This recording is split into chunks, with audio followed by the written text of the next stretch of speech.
কর্মবিরতির হুঁশিয়ারি দিয়েছেন জুনিয়র ডাক্তাররা। সোমবার আরজিকর মামলায় সুপ্রিম কোর্টের নির্দেশ সদর্থক না হলে ফের কাজ বন্ধ করবেন তারা। আমরা ওয়েস্ট বেঙ্গল জুনিয়র ডক্টরসের ফ্রন্ট থেকে আমরা 30 তারিখ অবধি একটা আলটিমেটাম দিয়েছি যে আমরা দেখতে চাই যে সরকার আমাদের 4 নম্বর এবং 5 নম্বর ডিরেক্টিভ নিয়ে আমরা কনফিডেন্ট যে ওনারা কিছু করতে পারবেন না, তবু আমরা সময় দিচ্ছি যে সুপ্রিম কোর্টে ওনারা ঠিক কি প্রডিউস করেন এবং তারপর থেকেই আমরা সম্পূর্ণ কর্মবিরতিতে যাচ্ছি। জুনিয়র চিকিৎসকদের কর্মবিরতির হুমকি নিয়ে প্রশ্ন তুললেন তৃণমূলের প্রাক্তন সাংসদ তথা মিডিয়া কমিটির সদস্য কুণাল ঘোষ। তিনি বলেন, পুজোর সামনে কর্মবিরতির হুমকি থ্রেট কালচার নয়। নিরাপত্তার দাবি নিয়ে রাজপথে নেমেছেন জুনিয়র চিকিৎসকেরা। 5 দফা দাবির মধ্যে হাসপাতালের চিকিৎসক এবং স্বাস্থ্যকর্মীদের নিরাপত্তা নিশ্চিতের দাবি ছিল তার মধ্যে অন্যতম। প্রায় 1.5 মাস ধরে কর্মবিরতি পালন করেছেন জুনিয়র চিকিৎসকরা। রাজ্য সরকারের সঙ্গে দফায় দফায় বৈঠক করেছেন। তাদের প্রায় সব দাবি মেনে নিয়েছেন মুখ্যমন্ত্রী মমতা বন্দ্যোপাধ্যায়। পরে যদিও লাগাতার বৈঠকের পর কর্মবিরতি প্রত্যাহার করে নেন চিকিৎসকেরা। এরই মধ্যে সাগর দত্ত মেডিকেল কলেজ হাসপাতালে রোগী মৃত্যুকে কেন্দ্র করে উত্তেজনা তৈরি হয় শুক্রবার রাতে। জুনিয়র ডাক্তারদের উপর হামলা হয় বলে অভিযোগ। এই হামলার প্রতিবাদে নিরাপত্তা চেয়ে শুক্রবার রাত থেকে সাগর দত্তে শুরু হয় কর্মবিরতি। এই নিয়ে জুনিয়র ডাক্তারদের সঙ্গে দফায় দফায় কথা হয় স্বাস্থ্যকর্তা ও পুলিশ কর্তাদের সঙ্গে, যদিও রফা সূত্র মেলেনি। এবার এই ঘটনার প্রতিবাদে রাজ্যের প্রতিটি মেডিকেল কলেজে সোমবার বিকেল থেকে কর্মবিরতির ডাক জুনিয়র ডাক্তারদের।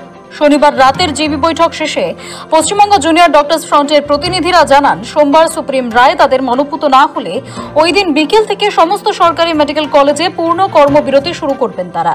কার্যত রাজ্য সরকারকে ডেডলাইন দিয়ে দিয়েছেন জুনিয়র ডাক্তাররা। এসএসকেএম এর অডিটোরিয়ামে একটি গণকনভেনশনের ডাক দিয়েছিলাম। সেখানে সমস্ত স্তরের মানুষ এসেছিলেন।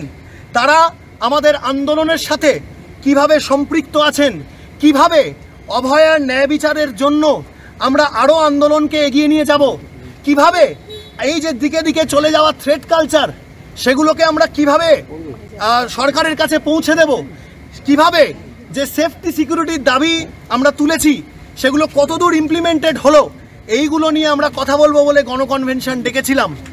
আমাদের গণকনভেনশন চলছিল, তারই মাঝখানে হঠাৎ করে আমরা খবর পেলাম যে একদল মানুষজন এসে এক প্রকার ভ্যান্ডালিজম চালালো এই সাগর দত্তের বুকে।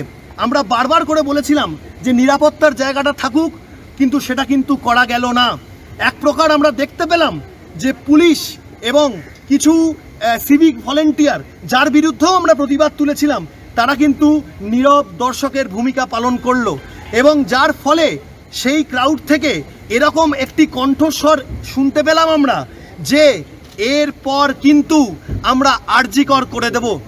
আমরা বারবার করে জানাচ্ছি যে এই যে থ্রেট কালচারের রাজনীতি, এই যে থ্রেট কালচারের আবহ, সেটা কিন্তু এখানেই তৈরি হয়। সাগর দত্ত এই মুহূর্তে আমরা ওয়েস্ট বেঙ্গল জুনিয়র ডক্টরসের ফ্রন্ট থেকে আমরা 30 তারিখ অবধি একটা আলটিমেটাম দিয়েছি যে আমরা দেখতে চাই যে সরকার আমাদের 4 নম্বর এবং 5 নম্বর ডিরেক্টিভ নিয়ে আমরা কনফিডেন্ট যে ওনারা কিছু করতে পারবেন না, তবু আমরা সময় দিচ্ছি যে সুপ্রিম কোর্টে ওনারা ঠিক কি প্রডিউস করেন এবং তারপর থেকেই আমরা সম্পূর্ণ কর্মবিরতিতে যাচ্ছি। কিন্তু সাগর দত্ত মেডিকেল কলেজ সম্পূর্ণ কর্মবিরতিতে রয়েছে এবং তাদের প্রতি ওয়েস্ট বেঙ্গল জুনিয়র ডক্টরস ফ্রন্টের সম্পূর্ণ সংহতি রয়েছে।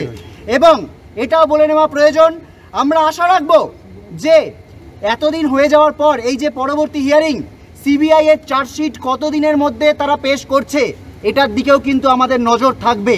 আমরা চাই যে দ্রুত অভয়ার ন্যায় বিচার হোক এবং আর একটাও অভয়া যাতে না হয়, সেটা সেফটি সিকিউরিটির প্রশ্ন এবং সেটা ভয়ের রাজনীতির প্রশ্ন, সবটা যাতে সমূলে উৎখাটিত হয়। এরপরেই সরব কুণাল ঘোষ। তৃণমূলের প্রাক্তন সাংসদের প্রশ্ন, তদন্তে সিবিআই, মামলা সুপ্রিম কোর্টে, পুজোর সামনে কর্মবিরতির হুমকি থ্রেট কালচার নয়। তার আরো সংযোজন, পরিকাঠামো উন্নত হয়েছে, আরো কাজের চেষ্টা চলছে, তবু আবার কর্মবিরতি। কারা, কেন, কাদের কথায়, কাদের মদতে এই অস্থিরতা চাইছে? শনিবারই এক সংবাদ মাধ্যমে খবর প্রকাশিত হয়, যেখানে বলা হয়েছিল আরজিকরের ভয়ঙ্কর ঘটনায় মৃতার ময়নাতদন্তের নানান তথাকথিত অসঙ্গতির তত্ত্ব মেলে ধরে নেপথ্যে ষড়যন্ত্রের ন্যারেটিভ পোক্ত করতে জুনিয়র ডাক্তারবাবুরা এখনো আন্দোলনে অনড়। অথচ আশ্চর্যজনক বিষয় হলো, ঘটনার দিন মৃতার ময়নাতদন্ত অন্য হাসপাতালে করার দাবি কিন্তু সেই জুনিয়র ডাক্তাররা একবারও তোলেননি। এই বিষয়টি নিয়েও প্রশ্ন তুলছেন কুণাল। লিখছেন, আবার কর্মবিরতির হুঁশিয়ারি। অথচ যাদের সই সম্মতি বলে দৃশ্যমান সত্যতা নিয়ে তাদের মুখেও কুলুপ। দিন কয়েক আগে কাজে ফিরেছে জুনিয়র ডাক্তাররা। এর মধ্যে ফের কর্মবিরতির হুঁশিয়ারিও দিয়েছেন তারা। পশ্চিমবঙ্গ জুনিয়র ডক্টর্স ফ্রন্টের প্রতিনিধিরা জানান, সোমবার সুপ্রিম রায় তাদের মনোপুত না হলে ওই দিন বিকেল 5টা থেকে সমস্ত সরকারি মেডিকেল কলেজে পূর্ণ কর্মবিরতি শুরু করবেন তারা। এদিকে জুনিয়র ডাক্তারদের ফের কর্মবিরতির হুঁশিয়ারি নিয়ে মুখ খুলেছে পদ্ম শিবিরও। বিরোধী দলনেতা শুভেন্দু অধিকারী বলেন, এই কর্মবিরতি সব জায়গাতেই হবে। মুখ্যমন্ত্রী এই সমস্যার মূল কারণ, তিনি যতক্ষণ মুখ্যমন্ত্রী থাকবেন ততক্ষণ এটা চলবে। সব জায়গায় হবে। মমতা ব্যানার্জি হচ্ছে সমস্যার মূল কারণ। মমতা ব্যানার্জি যতক্ষণ মুখ্যমন্ত্রী থাকবে ততক্ষণ এটা হবে। আপনার মহারাষ্ট্রের বদলাপুরে একেবারে রাম নাম সত্যায় করে দিয়েছে ধর্ষককে। আপনার আসামে জল খেতে খেতে রাম নাম, আর এখানে ধর্ষকদের প্রোটেকশন দেয় মমতা ব্যানার্জি। এবং লজ্জার পুলিশ, ডাক্তার, ধর্ষক তিনজন একসঙ্গে জেলে আছে। জুনিয়র ডাক্তাররা স্বাস্থ্য ভবনের সামনে থেকে ধর্ণা তুলে নিয়েও ন্যায় বিচার এবং অন্যান্য দাবি দাওয়া নিয়ে তাদের আন্দোলন যে জারি থাকবে তা আগেই জানিয়েছিলেন। আজিকর হত্যাকাণ্ডের প্রতিবাদে ন্যায় বিচারের দাবিতে মহালয়ার দিন মহা মিছিলের ডাক দিয়েছেন তারা। এসবের মাঝেই রাজ্য জুড়ে ফের কর্মবিরতিতে যাওয়ার হুঁশিয়ারি। স্বাভাবিকভাবেই ফের স্বাস্থ্য পরিষেবা ব্যাহত হওয়ার আশঙ্কা থেকেই যাচ্ছে। সৌভিক সান্যালের রিপোর্ট, সময়, কলকাতা।